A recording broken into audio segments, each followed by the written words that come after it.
Hello, everyone. Jared from River Wanderer Outdoors here, and I'm coming to you from River Wanderer Outdoors World Headquarters, also known as my house. You can see well, not my sewing stuff in the background.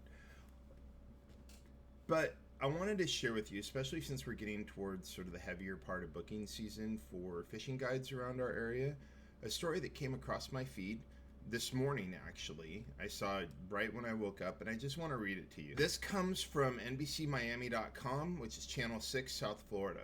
And the headline here is U.S. Coast Guard terminates illegal charter boat voyage in Biscayne Bay. The 48-foot cabin cruiser Seduction was stopped Sunday near the Rickenbacker Causeway after the owner was found in violation of a Captain of the Port order issued earlier this month. Coast Guard officials said the boat was issued multiple violations, including failure to have a valid certificate of inspection, failure to have a drug test and alcohol program, failure to employ a credentialed mariner, and falsifying information to a federal officer. Quote, protecting public safety in our waterways is our highest priority, said Chief Warrant Officer Adele Khan, a Coast Guard Sector Miami Marine investigator. This weekend, a vessel operator, already a repeat offender, chose to disregard both a captain of the port order and our repeated good faith offers of education and outreach. Such willful noncompliance puts passengers, crew, and the entire maritime community at risk. So to interpret that for you, what that means is the operator of the vessel, called Seduction, I didn't look up the name of the charter service, the operator of that vessel did not have a Coast Guard license to operate either a uninspected passenger vessel, that's 6 people or less, or an inspected passenger vessel. Additionally, as part of doing that, and so some of these things kind of come along, you have to participate in a random drug testing consortium. That means you sign up with a company, they've got a bunch of other captains or a bunch of other mariners that are part of it, and they pull you randomly and they give you a call, and when you get that phone call, you've got 24 hours to get your tail in someplace, unless you're out in the middle of the ocean, to get your tail in someplace, pee in a cup, and then they send that into a lab sends it into the company, and then the company is required to report those results to the Coast Guard. If you are hot on that test, as in you have had something that you should not have, and that also still includes marijuana, executive order notwithstanding, it didn't change the CFRs. So that means that if you have anything in your system, doesn't matter if you smoked a joint 15 days ago or not, your Coast Guard license could be in trouble. Failure to employ a credentialed mariner, that means whoever was operating the vessel, there was nobody on board that vessel, captain, deckhand, whoever, that had a Coast Guard license that allowed them legally to operate that vessel for hire with paying passengers. Falsifying information, that means they lied about it. Now here's the other issue though that makes it a little bit tougher. This was a larger vessel, which means they had more than 6 passengers on board, and the vessel was over 5 ton. Now tons, that's a whole nother conversation about how the Coast Guard calculates tonnage. Is based on capacity, not on the actual weight of the vessel. They don't lift it out and put it on a scale. But when your vessel has the capacity to hold more than 5 tons based on their calculation, that vessel, if it's going to carry passengers or just operate in general for the most part, needs to be inspected while it's being manufactured and regularly after that.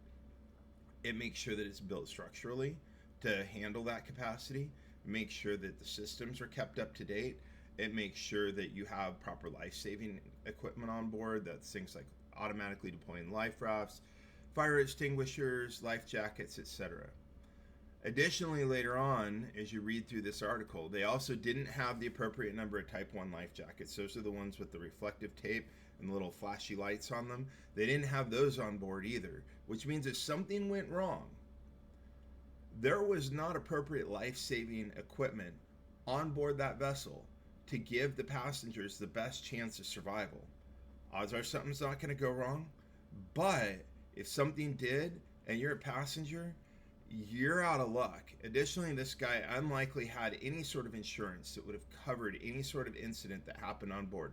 Trip and fall, hurt yourself, there's no insurance. There's no one to sue. He's probably maybe got an LLC. That thing's going to evaporate the minute a lawsuit hits it. The vessel is probably sitting in another LLC on a lease agreement or something like that. There's lots of ways for people to hide assets from court, which means you can't even sue him and sell his boat. Let's say you fall over, hit your head, get a brain injury and a big swell or something like that, and you need to sue in order to cover your medical expenses because your insurance isn't covering it. You're out of luck. You're going to go bankrupt for basically just deciding you wanted to have a fun day on the water with someone you thought was a professional. Turned out they weren't. Now, here's the other piece, though, that really kind of gets me. This is a repeated order that this guy failed to comply with. Now, I understand, like, the guy's trying to run a business. He's probably trying to make a living doing this. He's probably got a lot of money tied up in his boat. But that class doesn't take that much, realistically. Like, it's sea time, and it's taking a class that at most takes you a week to complete, goes over all the things, and then going through and making sure your vessel's compliant. That's all it is. You submit that, you do the drug test, and you're kind of done. Like, that's what it is, background check. So if you can't pass a drug test and a background check, in my mind, you probably shouldn't be taking people as passengers on your boat anyhow. Like, I don't want to be on a boat where the captain and none of the crew can pass a background check, a basic competency class, and a drug test. Like, let's face it, that's not a super high bar. Now, what are the fines on this, right? Like, ultimately, the guy's probably not going to face jail time. I may wish he would, but the guy's not going to face jail time. What he is going to be doing, though, is he's going to have some fines. And the Coast Guard in their press release on this already talked about what those fines might be. They got fined $23,647 for not having that captain's license. An additional $20,468 for not having a valid certificate of documentation for the vessel. So that's huge. That means the Coast Guard has not come in within the last 3 years and had somebody walk that vessel and inspect it and make sure that it had all the appropriate life-saving equipment. $9,624 for a failure of operators to be enrolled in a drug testing program. So none of the crew, including the guy driving the boat, the captain, the guy in charge, had participated in a drug testing program. And finally, $5,996 for failure to provide a certificate of inspection for vessels carrying more than 6 passengers. But here's the other thing that happened. They terminated the voyage. These guys were on the way out. Coast Guard patrol caught them, boarded them and inspected them. You have to pull over when the Coast Guard fires up that flashy blue light on top of their boat. That means you stop. They come on board. They inspect everything. They make sure everything's okay, make sure there's no contraband, all of that. They turned that boat around. That boat had no choice. It had to go back to the dock. Passengers, I hope you got a refund. There's no guarantee. Because let's face it, if a guy's operating that way, the likelihood of him giving a refund back to his passengers, unless he got paid in cash, the question is then how do you avoid this, right? Like, how do you avoid finding yourself on a boat where you are, where all of a sudden Coast Guard's pulling you over and you're heading back to port? Well, in Oregon, we have what's called the Oregon State Marine Board. They provide state licensing. As part of that state licensing, I have to provide a copy of my current Coast Guard license to them. I also have to provide a copy of my insurance. I have to provide a copy of my participation in drug testing program.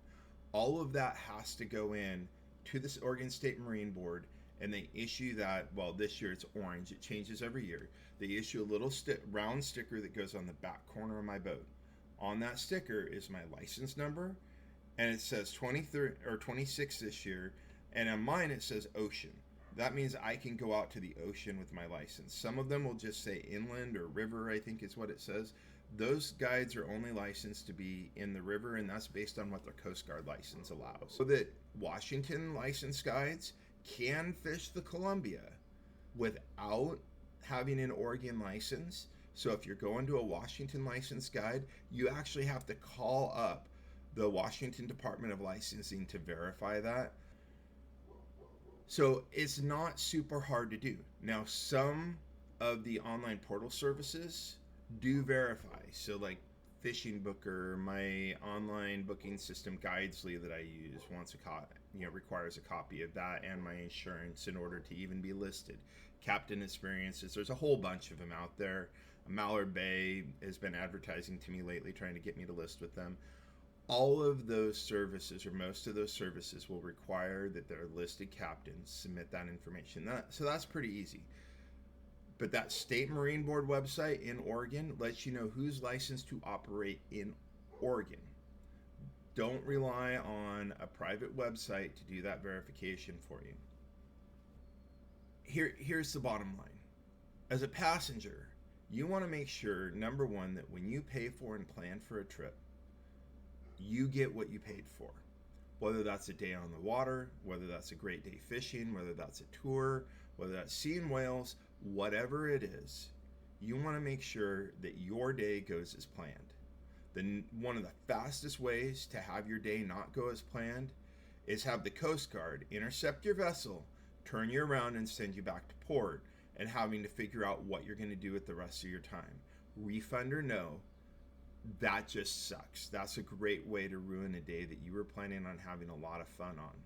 So again, the story here is Coast Guard terminates illegal charter boat voyage. And that's from NBC6 South Florida, NBCMiami.com. Thank you.